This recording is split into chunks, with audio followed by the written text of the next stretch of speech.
بسم اللہ الرحمن الرحیم۔ اس سے پچھلے ولاگ میں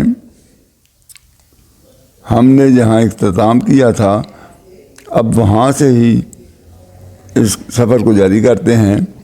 تو پچھلا جو تھا نا وہ تھا کہ اس نے چٹھوں کے علاوہ حافظ آباد کے بٹی قبائل کی قوم کا بھی خاتمہ کیا اور اس لیے اپنے حریف سکھ سرداروں کا زور بھی ختم کیا، اور ایک وقت ایسا آیا کہ تمام قوتوں نے اس کی سلطنت اور اقتدار کو تسلیم کیا۔ مہاراجہ رنجیت سنگھ گوجرانوالا میں پیدا ہوا، لیکن اس کی تعمیر و ترقی کے لیے وہ کچھ نہ کر سکا جو اسے کرنا چاہیے تھا۔ وہ نہ صرف یہاں پیدا ہوا بلکہ ڈپٹی کمشنر مسٹر ہنٹس کے بقول اس نے اپنی جوانی کا بیشتر وقت بھی یہی گزارا تھا۔ مہاراجہ رنجیت سنگھ لاہور میں قبضہ کرنے تک گوجرانوالا میں ہی رہا اور یہاں سے ہی اپنی حکومت کا انتظام چلاتا رہا۔ لاہور کی فتح اور وہاں منتقلی تک گوجرانوالا سکھ حکومت کے دارالحکومت کے طور پر معروف رہا۔ ہری سنگھ نلوا کا تذکرہ کرتے ہوئے اس کی تعمیر کردہ عمارات اور باغ کا ذکر بھی رہا۔ ایک یورپین سیاح ہیوگل 8 جنوری کو 1830 کو گوجرانوالا سے گزرا اور وہ ہری سنگھ نلوا کا بطور مہمان خاص بھی رہا۔ اس نے نلوا کی حویلی اور باغ کی سیر بھی کی اور یہاں کے پھل اور میوہ جات بھی کھائے۔ اس سلسلہ میں یہ سیاح اپنے خوشگوار تاثرات بیان کرتے ہوئے کہتا ہے، ہری سنگھ نلوا کا کسرولی کا لفظ گوجرانوالے کے لیے استعمال ہوا ہے۔ ہری سنگھ نلوا کا کسرولی کا لفظ گوجرانوالے کے لیے استعمال ہوا ہے۔ مرتب میں ایک باغ اور محل ہے جس کے چاروں طرف حفاظت کی غرض سے ایک قلعہ بنا ہوا ہے۔ جو ہی ہم گاؤں کے قریب پہنچے ہماری حفاظت کے لیے گھوڑا سواروں کا ایک دستہ متعین کر دیا گیا اور اس کے بعد دیوان خود بنفس نفیس ہاتھی کی سواری پر بیٹھ کر آیا۔ محل کے کمرے مجھے اس قدر محظوظ کر سکے جس قدر باغ سے متاثر ہوا۔ مجھے اس قدر محظوظ نہ کر سکے جس قدر باغ سے متاثر ہوا۔ یہ باغ اس قدر خوبصورت تھا، اس کی دیکھ بھال کا انتظام اس قدر جامع تھا کہ شاید ہندوستان بھر میں اس کی مثال نہ مل سکے۔ درختوں کا ایک دامن نارنگیوں سے بھرا پڑا تھا۔ یہ نارنگیاں چینی نارنگیوں سے بہت مشابہت رکھتی تھی، لیکن ان نارنگیوں میں ایک اور خوبی ہے جو ان سے ممیز کرتی ہے، اور یہ کہ ساخت بھی لمبی اور لمبوتری ہوتی ہے۔ ہری سنگھ کشمیر سے سادہ نارنگیاں لایا جو ایک نئے مقام پر بہار دے رہی تھی، ایک زبردست تیز خوشبو جن کو آئل سے اٹھتی ہے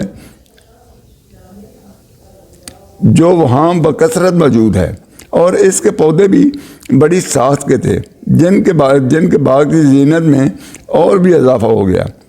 ہری سنگھ مجھے ملنے کے لیے آیا تو مجھے تحفہ کے طور پر گھی پلیٹس اور 12 پھل کے ٹوکرے دیے۔ میں نے تھوڑی سی مٹھائی چکھی جسے بہت پسند کیا، اور اس کے بعد مجھے وہ محل میں لے گیا جہاں کشمیر اور کابل کے بہترین اور گراں قدر قالین آویزاں تھے اور پر لطف مناظر پیش کرتے تھے جن سے دل و دماغ کو فرحت محسوس ہوتی تھی۔ دوران مناظر میں نے تو موسم سرما میں اور بھی دلکشی پیدا ہو جاتی جو انسان کو مسحور کر دیتی۔ جب یہ تھوڑا سا دوران مناظر میں تو موسم سرما میں اور بھی دلکشی پیدا ہو جاتی جو انسان کو مسحور کر دیتی ہے۔ جب گاڑی پر سامان ابھی لادا جا رہا تھا اس وقت میں باغ کے اس حصہ میں چہل قدمی کے لیے پہنچ گیا جو میں نے ہنوز نہیں دیکھا تھا، اور میری حیرت کی دکھائی انتہا نہ رہی کہ وہاں جا بجا خوبصورت عمارات دور تک پھیلی ہوئی ہیں۔ ان عمارات میں سے ایک مربع کی شکل میں تھی جن کا نام پودری ہے، جو ایک طرف سے کھلی ہوئی تھی اور درمیان میں ایک فوارہ تھا جو پانی کی کشادہ سطح پر گر کر باہر دے رہا تھا۔ دیواروں میں میں نے کئی فانوس لٹکتے دیکھے۔ کیونکہ میری گاڑی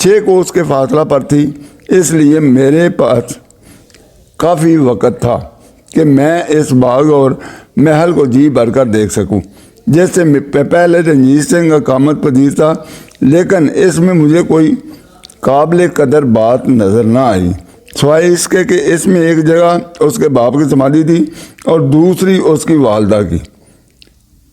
tools on Kashmir and the Punjab اور ہیری چارلس ہیوگن، یہ چارلس ہیوگن نے جو رپورٹ دیا اس کا حوالہ دیا گیا ہے۔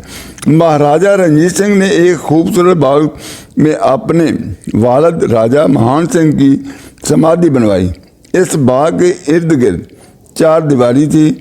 سمادھی کا ارتفاع 90 فٹ تھا اور اس کے علاوہ اس باغ میں رنجیت سنگھ نے ایک خوبصورت باراندری بھی بنوائی جو اب تک موجود ہے۔ 1874 میں انگریزوں نے اس باراندری میں شفا خانہ قائم کر دیا جو کافی عرصہ تک اس عمارت میں موجود رہا۔ پھر انقلابات زمانہ اور ضروریات کے مطابق اس باراندری میں مختلف محکموں کے دفاتر قائم رہے۔ پاکستان بننے کے بعد اس عمارت میں میونسپل لائبریری تھی، لیکن اب میونسپل کارپوریشن نے لائبریری کے لیے علیحدہ عمارت بنا دی ہے اور باراندری اور سمادھی محکمہ اوقاف کی تعمیر میں چلی گئی ہیں۔ مہاراجہ رنجیت سنگھ کے بعد اس کے وارث کے استحکام اور عظمت کو برقرار نہ رکھ سکے اور انگریزی اقتدار نے سکھ حکومت کو ہڑپ کر لیا۔ حکومت برطانیہ نے 1848 میں پورے پنجاب پر قبضہ کر لیا۔